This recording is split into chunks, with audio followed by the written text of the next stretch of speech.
Ya, hari ini di hari Rabu masih kita lanjutkan dengan pelajaran IPA. Mari sama-sama buka bukunya di rumah. Mari kita akan belajar dengan pelajaran IPA. Ya, materi pelajaran IPA kita hari ini adalah gangguan atau penyakit pada organ peredaran darah manusia. Nah, materi ini kita pelajari dari buku tema 4, subtema 2, pembelajaran 1, pembelajaran 2, dan pembelajaran 5. Nah, sekarang mari silakan buka bukunya, pembelajaran 1, 2, dan 5. Nah, mari kita perhatikan sama-sama. Sistem peredaran darah manusia ini tersusun atas jantung, pembuluh darah, dan darah, ya kan? Nah, jika salah satu dari organ ini mengalami gangguan, maka peredaran darah kita akan mengalami gangguan dan tidak dapat bekerja dengan baik. Nah, kira-kira apa saja jenis gangguan pada organ peredaran darah manusia ya? Yuk mari sama-sama kita lihat. Nah, sebelum kita mempelajari gangguan atau penyakit pada organ peredaran darah manusia, kita lihat dulu penyebabnya apa. Apa yang menyebabkan gangguan atau penyakit ada pada organ peredaran darah manusia ini? Nah, penyebabnya terbagi menjadi dua, yaitu faktor non-keturunan dan faktor keturunan. Nah, faktor non-keturunan ini berarti bukan dari keturunannya, bukan dari keturunan kita, bukan dari ayah, bukan dari ibu, bukan. Nah, faktor non-keturunan ini penyebabnya yang disebabkan oleh faktor non-keturunan ini penyakitnya adalah jantung koroner, hipertensi dan hipotensi, anemia, kanker darah atau leukemia. Nah, yang kedua adalah faktor keturunan. Nah, faktor keturunan ini berarti bisa diturunkan dari ayah, dari ibu, kakeknya, atau neneknya. Nah, penyakit yang disebabkan oleh faktor keturunan ini ada dua, ada hemofilia dan talasemia. Ya, bisa ya dibedakan ya. Nah, sudah kamu lihat di sini bedanya yang disebabkan oleh faktor keturunan dan faktor non-keturunan. Oke, lihat sama-sama.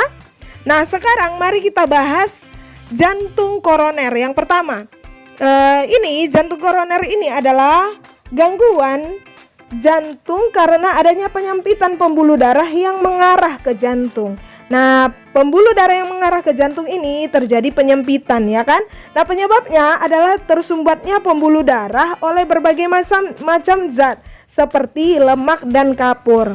Nah, gejala jantung koroner ini adalah sesak nafas, nyeri pada dada sebelah kiri, dan cepat lelah. Ya, oke. Nah, sekarang perhatikan gambar di samping ini. Oke, kamu bisa lihat Bapak yang sedang menderita jantung koroner ini. Nah, lihat di sini gambarnya. Oke, aliran darahnya. Yang di sini adalah aliran darah normal yang ditunjuk pada panah ini, dan yang sebelah sini, yang sebelah kanan ini adalah aliran darah yang mengalami penyempitan. Ya, penyempitannya terjadi karena seperti lemak atau zat kapur tadi ya. Nah, ini bedanya. Bisa kamu lihat bedanya? Dibedakan. Nah, kalau normal tadi pembuluh darahnya itu lancar ya kan. Kalau yang mengalami jantung koroner ada penyumbatan di pembuluh darahnya seperti pada gambar. Oke. Yang kedua, mari kita pelajari itu hipertensi atau darah tinggi biasanya orang bilang. Nah, hipertensi itu adalah naiknya tekanan darah di atas normal. Bukan darahnya yang tinggi, tapi tekanan darahnya yang di atas normal, lebih tinggi di atas normal. Nah, tekanan darah normal orang dewasa itu adalah 120/80 ya. Nah, penyebabnya adalah usia lanjut, gaya hidupnya tidak sehat, jarang berolahraga, dan stres. Nah, gejala dari hipertensi ini adalah sakit kepala, lemas, jantung berdebar-debar, nyeri di dadanya, dan masalah pada penglihatannya. Nah, lihat pada gambar sebelah kanan. Pernah melihat gambar orang yang sedang ditensi atau diukur tekanan darahnya? Nah, lihat di sini Bapak ini tekanan darahnya berapa? Iya. Nah, sekarang yang kita bahas yang ketiga adalah hipotensi. Hipotensi kebalikan dari hipertensi. Hipotensi ini adalah darah rendah biasanya orang sebut. Nah, hipotensi ini adalah kondisi ketika tekanan darahnya di dalam tubuh menurun, yaitu lebih rendah dari 90/60. Ya, Oke, nah apa sih Miss penyebab dari hipotensi ini? Penyebabnya adalah faktor usia. Bisa juga efek samping obat-obatan, penyakit jantung, dan pendarahan yang hebat. Nah, gejalanya bagaimana? Gejalanya adalah pusing, mual, pingsan, konsentrasinya berkurang, lemas, dan wajahnya pucat. Oke. Nah, bisa kamu bedakan tadi hipertensi dan hipotensi? Nah, sekarang ada varises. Pernah dengar penyakit varises? Oke, varises ini adalah pelebaran pembuluh balik atau vena. Ya, varises ini terjadi di tubuh bagian bawah seperti betis. Nah, kira-kira ada orang yang pernah kamu lihat mengalami varises? Nah, penyebabnya adalah posisi berdiri atau duduk terlalu lama. Oh, jadi kalau duduk atau berdiri terlalu lama bisa menyebabkan varises. Nah, usia juga, faktor keturunan juga, dan obesitas. Obesitas itu apa? Kelebihan berat badannya di atas normal. Nah, gejalanya apa? Gejalanya pegal-pegal, rasa panas atau perih pada tungkai, dan kram otot kaki, terutama malam hari. Nah, sekarang lihat gambarnya ini. Nah, inilah gambar orang yang sedang mengalami varises. Nah, pembuluh baliknya atau venanya ini melebar. Ya, bisa bedakan ya. Pernah lihat orang yang kakinya seperti ini yang mengalami varises? Iya, itu penyebabnya karena apa? Iya, bisa kamu lihat sebelah kiri ini penyebabnya apa ya. Nah, kita lanjutkan dengan anemia. Pernah mendengar penyakit anemia? Nah, anemia ini merupakan suatu keadaan seseorang kekurangan hemoglobin di dalam tubuhnya. Hemoglobin ini berfungsi untuk mengikat oksigen di dalam darah. Oke, nah penyakitnya ini disebabkan karena apa? Disebabkan karena makanan yang dikonsumsi kurang mengandung zat besi. Gejalanya seperti apa? Gejalanya ini mudah lemah, mudah lelah, tampak lesu, pucat, dan sering merasa pusing. Nah, sekarang perhatikan gambar di sebelah kanan ini. Nah, di sini adalah keadaan darah yang normal. Sebelah kiri ini adalah yang normal, hemoglobinnya cukup. Yang sebelah kanan ini adalah hemoglobinnya kurang. Bisa dibedakan ya, lihat gambarnya. Iya, beda ya. Yang mengalami anemia dengan keadaan yang hemoglobinnya normal. Oke, bisa dipahami anak-anak Miss? Anemia ini kenapa? Iya, anemia sebenarnya bukan kekurangan darah, tapi kekurangan hemoglobin di dalam darahnya ya. Nah, sekarang kita pelajari berikutnya adalah kanker darah atau yang disebut dengan leukemia. Leukemia ini apa? Leukemia ini adalah suatu kelainan darah karena jumlah sel darah putihnya memperbanyak diri tanpa terkendali, yang mengakibatkan sel darah putih ini memakan sel darah merah. Ya, bisa dibedakan leukemia?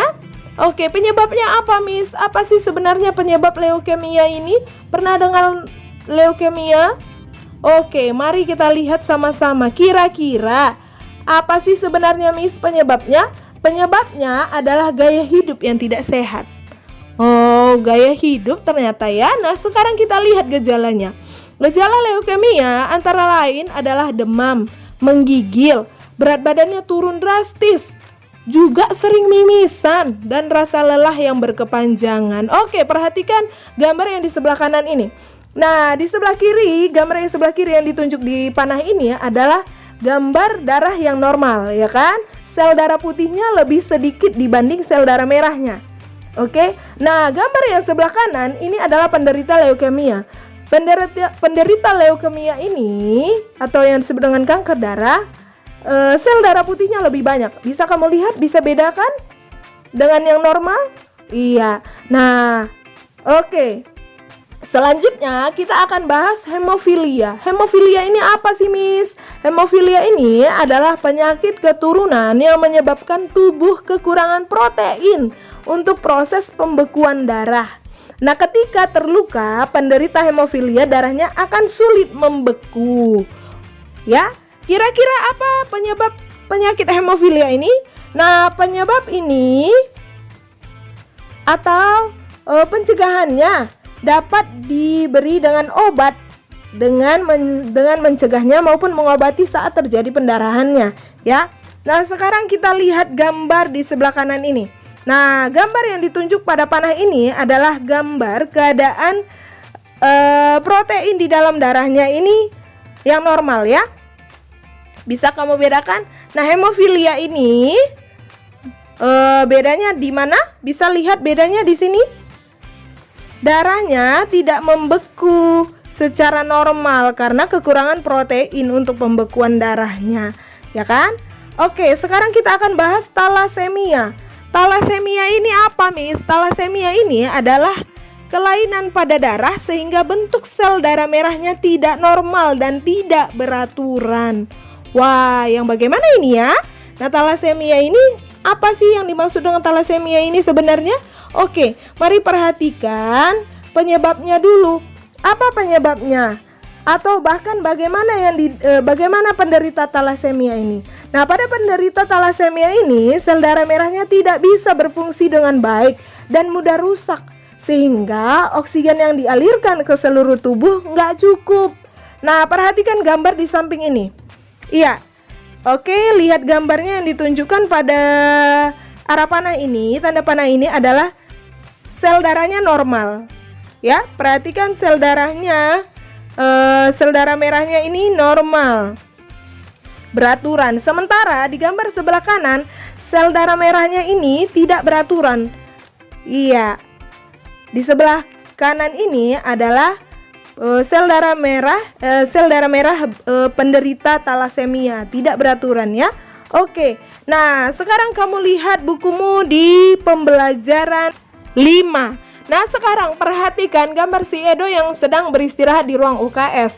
Nah, si Edo tiba-tiba merasa kepalanya pusing. Nah, dia teringat ternyata dia pernah mengalami gangguan tekanan darah rendah. Tekanan darah rendah tadi gangguannya disebut dengan apa? Iya, disebut dengan hipotensi. Ya, hipotensi. Nah, oke, sekarang kita mau pelajari dulu bahwa tubuh sehat ini merupakan idaman semua orang. Ya kan? Tidak ada seseorang yang mimpinya besok aku sakit aja lah gitu. Tidak kan? Tetapi maunya kita tetap sehat. Nah, berbagai usaha kita lakukan untuk memperoleh tubuh yang sehat. Dengan tubuh yang sehat, kita dapat melakukan berbagai aktivitas dengan baik. Kira-kira apa saja faktor yang mempengaruhi kesehatan itu ya? Oke, nah sekarang mari kita pelajari faktor-faktor yang mempengaruhi kesehatan. Yang pertama adalah faktor perilaku. Kenapa disebut dengan faktor perilaku? Iya, kalau perilaku hidup sehat akan menghindarkan seseorang dari penyakit. Tetapi kalau perilaku hidupnya tidak sehat, maka dia akan gampang terkena atau terserang penyakit, ya kan? Yang kedua, kita akan belajar faktor lingkungan. Nah, lingkungan yang sehat juga berperan dalam meningkatkan derajat kesehatan masyarakat. Nah, lingkungan yang sehat ini membawa masyarakat juga akan sehat. Di lingkungan yang sehat, masyarakatnya pun pasti akan sehat semua. Nah, yang ketiga, mari kita pelajari faktor pelayanan kesehatan. Apa sih sebenarnya, Miss, faktor pelayanan kesehatan ini? Nah, fasilitas yang mudah terjangkau dan dengan mutu pelayanan yang baik akan meningkatkan akses pelayanan kesehatan masyarakat. Nah, kalau pelayanan kesehatannya kurang atau fasilitasnya kurang, maka akses pelayanan kesehatan masyarakatnya pun akan berkurang. Nah, yang keempat ada faktor keturunan. Tadi kita sudah belajar kesehatan atau gangguan pada penyakit, gangguan atau peredaran darah kita ini juga terjadi karena faktor keturunan. Nah, faktor keturunan ini tidak bisa dihindari karena bersifat genetis atau genetik ya. Oleh karena itu, jenis penyakit ini tidak dapat disembuhkan. Kalau penyakit yang karena faktor keturunan, penyakitnya tidak dapat disembuhkan, tetapi bisa dikurangi atau kita kurangi dengan gaya hidup yang sehat, pola hidup yang sehat. Kita kurangi sakitnya, nyerinya dengan pola hidup yang sehat ya. Nah, inilah faktor-faktor yang mempengaruhi kesehatan kita. Yang pertama, faktor perilaku, 2 faktor lingkungan, 3 faktor pelayanan kesehatan, dan keempat faktor keturunan. Nah, bagaimana cara kita menjaga kesehatan organ peredaran darah kita? Oke, kita perlu menjaga kesehatan organ peredaran darah kita ini. Yang pertama, menerapkan pola makan yang baik dan bergizi seimbang. Ya, pola makan kita harus baik, gizinya juga harus seimbang. Jangan sampai kekurangan zat besi, ya kan? Oke, yang kedua, apa yang kedua cara menjaga kesehatan organ peredaran darah kita ya? Oke, mari kita lihat bersama-sama apa itu yang harus kita lakukan. Yang kedua, beristirahat yang cukup. Oke, nah anak-anak Miss di rumah harus beristirahat yang cukup. Jangan karena belajar di rumah jadi tidurnya bisa sesuka hati, bisa tidurnya jam 2 pagi karena main handphone. Tidak bisa ya. Nah, harus beristirahat yang cukup. Yang ketiga, berolahraga yang teratur. Nah, berolahraga yang teratur ini juga bisa melancarkan peredaran darah kita. Oke, bisa ya anak-anak Miss dipahami dan bisa kita terapkan supaya organ kesehatan peredaran darah kita ini tetap sehat ya. Nah, sekian penjelasan Miss untuk pelajaran IPA kita hari ini. Kiranya dapat membantu kamu dalam belajar ya. Tuhan Yesus memberkati.